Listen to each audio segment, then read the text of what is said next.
German mercenaries fighting on the right side of the rebel line were unable to flee due to the terrain, and they had to fight to the last man. Damn! A later legend would distort this occurrence. Damn! And alright, 30 Years War. Suggestion by a channel member, which, by the way, if you join the channel membership for 99 cents a month, it's $1. 99 cents per month. How do you not have 99 cents? If you join the channel membership 99 cents per month and you have some suggestions for me, I will do your suggestions so much faster. Like, I literally purposely made it so affordable. Come on. But anyways, the European wars of religion had been progressively raging for 2 centuries, gradually growing in intensity. 30 Years War. From the Hussite Wars of the early 15th century to the French Wars of Religion in the late 16th century, it seemed as though a decisive conflagration was inevitable. The 30 Years' War concluded as one of the most devastating conflicts in the history of the world, but began as a local religious conflict.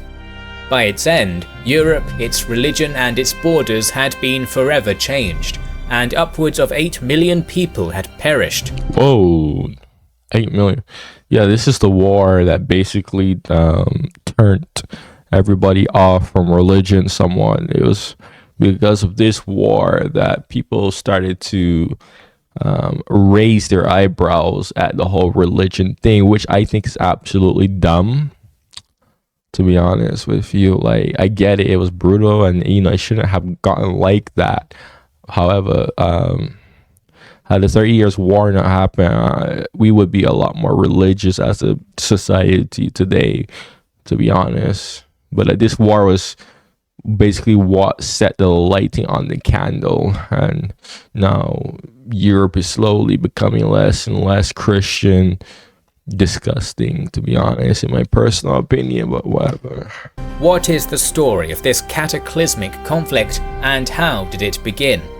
We shall begin our series on the 30 Years' War with the Bohemian Revolt and the Battle of White Mountain.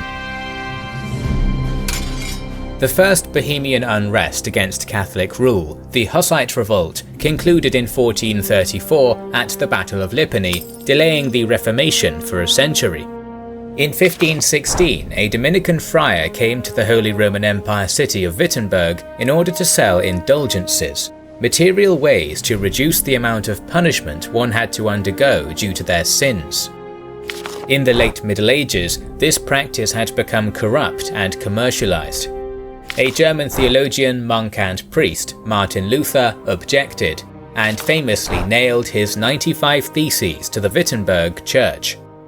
Perhaps his most revolutionary work was his translation of the traditionally Hebrew and Greek Bible into common German, allowing laymen to read it for themselves rather than relying on their priests. That's a good thing, because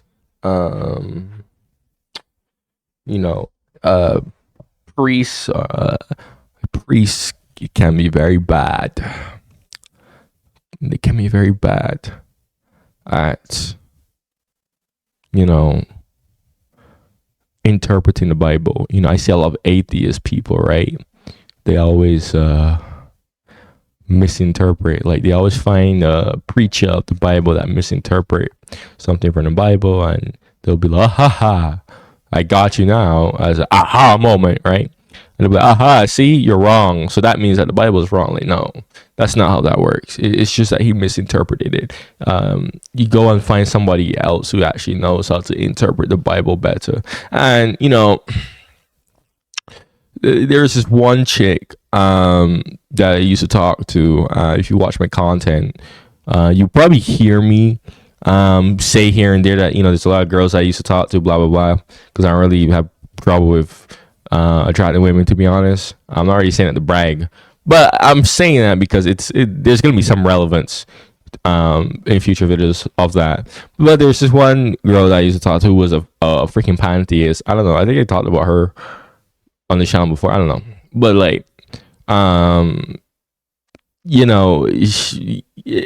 looked at her, I was like, she claimed that she knew everything on the Bible. I was like, No, because she was like Norwegian, right? And she claimed that, oh, she went to Sunday school every Sunday, blah blah blah. She took a whole bunch of religious studies in school, blah blah blah. And she was a Christian. She was pantheist, right? And she was like, oh, I don't need to read the Bible because I learned everything from there. I'm like, yeah, no, that's wrong. That's wrong. Like, you should go and read the Bible yourself, because you might spot something that a lot of these preachers and people who claim to know a lot about the Bible might not even spot, right? Like, for example, and this is something I bring up a lot, Genesis, right? We think Adam and Eve was, oh my gosh, a spider is crawl. Oh, blood. Ooh. Yeah, I don't know what happened to that spider. I hope it's not venomous. But, it's like, bro, you like Adam and Eve, right? We think Adam and Eve was the first human, but if you read Genesis, the start of Genesis 1 and 2, pay attention very carefully. It'll say that God created humans before Adam and Eve. Adam and Eve was created after humans were created, right? And people tend to overlook that. But yeah, it's like those type of people are annoying as hell. Like, people need to go read the Bible themselves. So yeah, start relying on like other people to preach it to them. This began the Protestant Reformation. The 16th century conflicts precipitated by this Reformation began with the massive German Peasants' War of 1524 to 1525, a religious conflict exacerbated by political and economic factors, a precursor of what was to come. This period of violence, which also included the Munster Rebellion of 1532 to 1535 and the Schmalkaldic Wars of 1546 to 1555, seemingly came to an end with the Peace of Augsburg, during which Holy Roman Emperor Ferdinand I established the key principle of Curius Regio, eius religio. This allowed the many princes of the various provinces of the empire to impose their own religion, either Catholicism or Lutheranism, on their own territory. It stabilized the situation at first, but there were problems. The 1580s saw the situation deteriorate even further under the rule of Rudolf II. The causes of this are complex, but it was probably a combination of severe climatic stresses on the European economy, external conflicts such as the ongoing 80 Years' War, and an intensification of religious extremism. In 1606, another key moment came when the Treaty of Schiedt-Vaterok was signed between the Habsburg Holy Roman Empire monarchy and the Ottoman Empire. This marked a decrease in pressure against the empire's Balkan border, due to the necessity for Ottoman soldiers to quell internal rebellion and to fight against the Safavids. This seemed like a victory for Christendom, but it also took away a unifying factor between the various religious groups in the Habsburgs' German territories, giving them breathing room to focus on their internal rivals. In 1608, Protestant princes declared the Protestant Union, a military alliance to defend the religious interests of their co-religionists under Frederick IV of the Palatinate. Feeling threatened by this, Catholic princes under Duke of Bavaria Maximilian I formed the Catholic League. One of the largest provinces in the empire, Bohemia, had enjoyed comparative religious freedom since the end of the Hussite Wars, and was one of the most tolerant lands in Europe. In 1609, Rudolf II issued the Letter of Majesty, a text which guaranteed freedom of conscience for all and liberty of worship for nobles, essentially allowing Bohemia the right to control its religious affairs free from imperial interference, but it was clear that this was a fragile compromise. Rudolf II died in 1612 and was replaced by Matthias who was more radical in his religious policies and began to slowly roll back to the right. The new emperor also had no children, so the succession was an open question. As a 4-year dispute over the guardianship of the electoral palatinate concluded in 1614, Frederick V became the elector. He was a talented military leader and a zealous Calvinist who firmly believed in a Catholic conspiracy to annihilate German Protestantism and positioned himself as a leader of the Protestant princes. By 1617, Matthias fell ill, and Ferdinand of Styria had been elected as the heir designate, to the dread of the Bohemians. They had heard tales of Ferdinand's vicious counter-reformation as Archduke of Austria, and feared that he would not allow non-Catholics in Bohemia.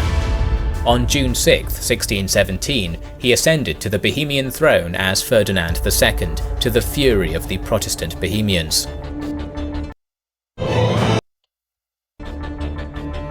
What happened next is debated, but the Bohemians either wanted to perform a preemptive strike in anticipation of Ferdinand's predicted persecution, or violence was already done against the Protestants.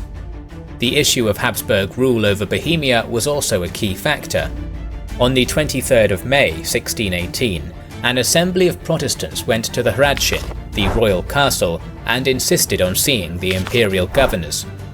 After a heated exchange of words between the assembly, led by Count Thurn, and the imperial representatives, the Imperials were thrown out of the council chamber's windows and fell, becoming infamously known as the Second Defenestration of Prague.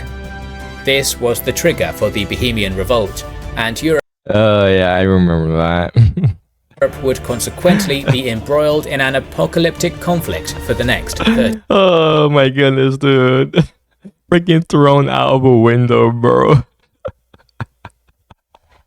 I swear that's something that I would do. Oh my goodness, bro. Yeah, bro. Oh, y'all don't know me in person, but like those who know me in person and like know the type of person I am. Oh, you know that's something that I would do. Well, I've mostly chilled out now because I need to go and focus on my life or whatever. 30 years. This scandalous act in Bohemia and the brewing insurrection took the courts of all Europe by surprise, including the Bohemians themselves. Despite the state of affairs, they were cautious and refrained from demanding the deposition of Ferdinand for now, instead addressing their demands to the sickly Holy Roman Emperor Matthias, maintaining a pretense of loyalty. Nevertheless, military preparations and actions began immediately by both sides. In mid-June, the Bohemians wrote to the Protestant Union, asking them for full admittance and military support in the upcoming conflict. In order to incentivize this further, they offered Frederick V, the leader of the Union, the kingship of Bohemia for their support. In a diplomatic mistake, they offered the same to the rulers of Savoy, Saxony and Transylvania, which led the wider Union to declare neutrality in the conflict, contradictory to their leader, the Elector of the Palatinate. The ruler of Saxony, the most powerful Protestant province of the empire, had never wanted a war with the emperor, and when Ferdinand offered him protection against any Protestant retaliation in return for neutrality, he accepted and mobilized his forces to secure his border with Bohemia. The Duke of Savoy, however, responded to the Bohemian call for help swiftly and sent a 2,000-strong force under Ernst von Mansfeld, along with financial aid for the conflict. In May 1618, this Protestant force captured the stronghold of Pilsen, marking one of the first major engagements of the 30 Years' War. The Spanish Habsburgs, at this moment in time headed by Philip III, were occupied by the 80 Years' War against the Dutch Republic and... I gotta react to that. I gotta react to the 80 Years' War. Speaking of 80 Years' War and Years' War, I gotta react to keep on my 100 Years' War series. Their allies. Despite internal problems, they were still the most powerful state in Europe, and their aid would be key to the Catholic cause. By mid-1619, 7,000 veteran Spanish troops would be sent from the Low Countries in order to support Ferdinand. The Austrian Archduke also received similar support from inside the Holy Roman Empire. Bavaria, the most powerful Catholic principality, and its Duke Maximilian I saw Protestant Bohemia as a threat to its authority, and also considered the Elector Palatine, a fellow member of I swear, Bavaria has always just been different. His main rivals. Bavaria has just always been different. Like, even like the way how they speak, it's like freaking regular Germans can't even understand. Bavaria is just that special ed kid that's always different, but in a good way, not bad way. The position of Elector. However, these preparations did not yet make war inevitable. Though they were taking military precautions, it was not yet clear that the war would erupt so violently. The Habsburgs viewed their insurrectionist Bohemian subjects as rebellious children, and themselves as the patient patriarchs, willing to listen to their complaints. In addition, many Bohemians did not want to entirely reject the dynasty, but instead wished to simply reinforce the religious toleration concessions gained in Rudolf's Letter of Majesty. Very interesting situation. This relatively lax start to the conflict would end when Holy Roman Emperor Matthias died in March 1619. Of course. This forced the Bohemians into a decision. They would either have to lay down their arms and accept Ferdinand as their king, or denounce him and risk open war. They went with the second option and offered the crown to Frederick V of the Palatinate instead. In May 1619, the main army of the Protestants, led by Count Thurn, marched on Vienna and put the city under siege, despite not having any siege weapons to launch a decisive assault. These successes were not to last, as on the 10th of June, the Catholic commander, the Count of Bucquoy, routed Mansfeld and his 2,000-strong contingent at the Battle of Sablet in southern Bohemia. This cut off communications between Prague and Thurn's besieging army, forcing them to withdraw. Even worse, Mansfeld's correspondence was captured by the Imperials, revealing in detail the Duke of Savoy's dealings with the Bohemians, Dutch, Venetians and English. He was embarrassed, and, now aware that he would not be elected the Bohemian king, ended his support for the rebels. On the 28th of August 1619, Ferdinand II was finally elected the Holy Roman Emperor in Frankfurt, but he still had problems to deal with. In late August, the Prince of Transylvania, Bethlen Gabor, began the conquest of Habsburg-Hungary, and on October 13th defeated the last Habsburg army in the region. Soon afterwards, he moved up the Danube and joined forces with Thurn, moving in November to lay siege to Vienna a second time. Again, this apparent success was not to last. On the 27th of November 1619, Gabor received reports that a large Polish army, assisting the Catholic Ferdinand, had entered Upper Hungary and cut his communications with his Transylvanian heartland. This ruined the second siege of Vienna and forced Gabor to rush back to Hungary and Thurn to move back to Bohemia. Imperial diplomats then negotiated with Gabor to cease his support for the Bohemians, and he accepted on the 20th of January 1620. As 1620 progressed, another Spanish army of 20,000 men began its march from the Low Countries into the Palatinate under the command of Ambrosio Spinola, aiming to secure Catholic League territories such as Bavaria. At the same time, an army of around 30,000 Catholic troops conquered Upper Austria, led by the Count of Thiel, while Bucquoy's force had conquered Lower Austria. This done, the imperial armies under Bucquoy and Thiel united and thrust into Bohemia, seeking a decisive engagement. On the 8th of November 1620, the imperial army met the rebels just beyond the walls of Prague at Bila Hora, the White Mountain. The rebels were around 21,000 strong, with 11,000 foot. Bila Hora. Bila Hora. Sounds like the Russian word for white, which is Bieli, and the Russian word for mountain, which is Gara. Bila Hora. Huh. That's cool. That almost went over my head, but I was like, huh, that sounds oddly similar to.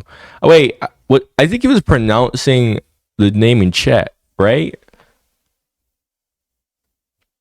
Yeah. Okay, that's why. Because Slavic languages are kind of mutually intelligible. Okay, that makes. Okay, yeah.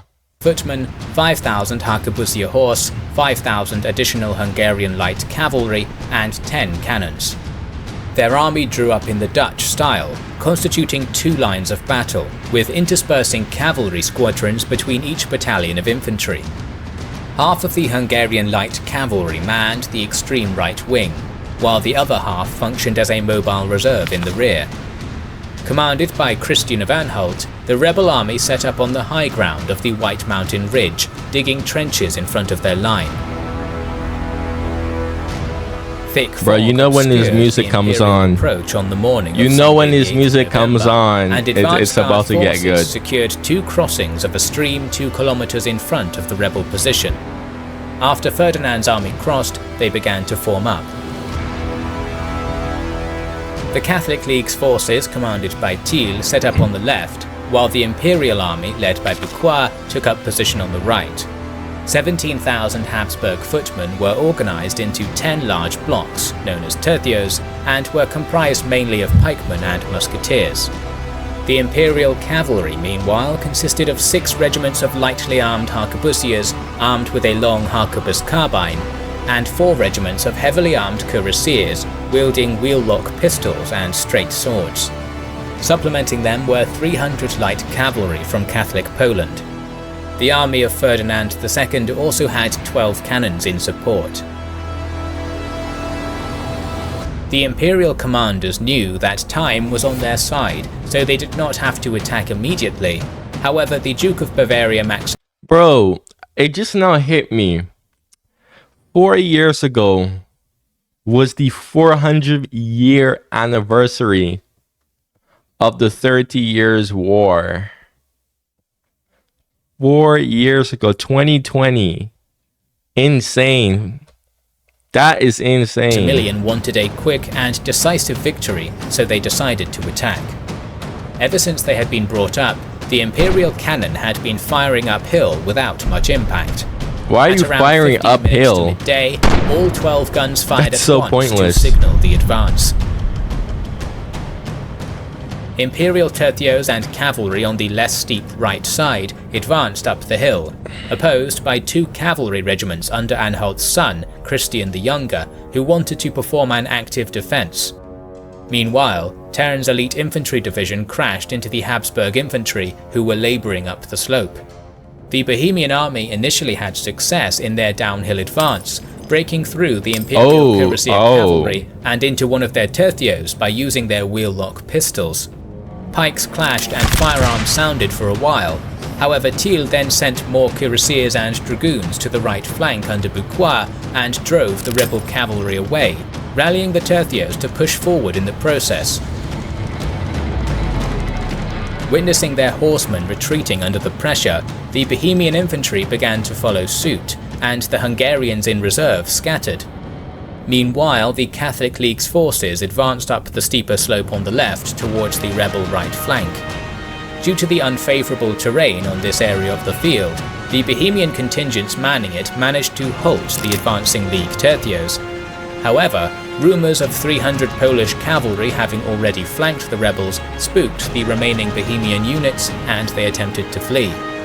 The German mercenaries fighting on the right side of the rebel line were unable to flee due to the terrain, and they had to fight to the last man. Damn! A later legend would distort this occurrence. Damn! And described the heroic resistance of these men who refused to give up. Why didn't they just surrender? Why would they fight? Oh, what the heck? And Thiel's forces entered Prague the next sped day. up 2 times 47 there. leaders of the rebellion were put to death, 27 of them being executed in the old town square, commemorated by 27 crosses engraved into the modern-day cobblestones. The estates of the treacherous nobility were sold off to Ferdinand's supporters, and their possessions were plundered, while the Elector Palatine managed to flee. However, this was not the end of the conflict, and the destruction of the Protestant cause would catalyze an intensification which would drastically increase the devastation caused by the wider war. Our series on the 30 Years' War will continue, so make sure you are subscribed to our channel and have pressed. Again, I reacted to this series from extra credits, but Kings and Generals does give a much more better detailed analysis. If you made it all the way here and you have any suggestion, comment it down below, like this video. If you want to join my channel membership for 99 cents a month, you know, 99 cents a month, bruh. How do you not have 99 cents to give per month, bruh? You know, anyways, if you're new, go subscribe. If you like my reactions, check out my other reaction. I'm not gonna lie to you, I'm kind of tired. I'm not gonna lie. That's why my reactions weren't like, you know, like up and out, like how it usually is. I'm like kind of tired, but make sure you do like and subscribe though. Helps me a lot. Thank you for watching and goodbye.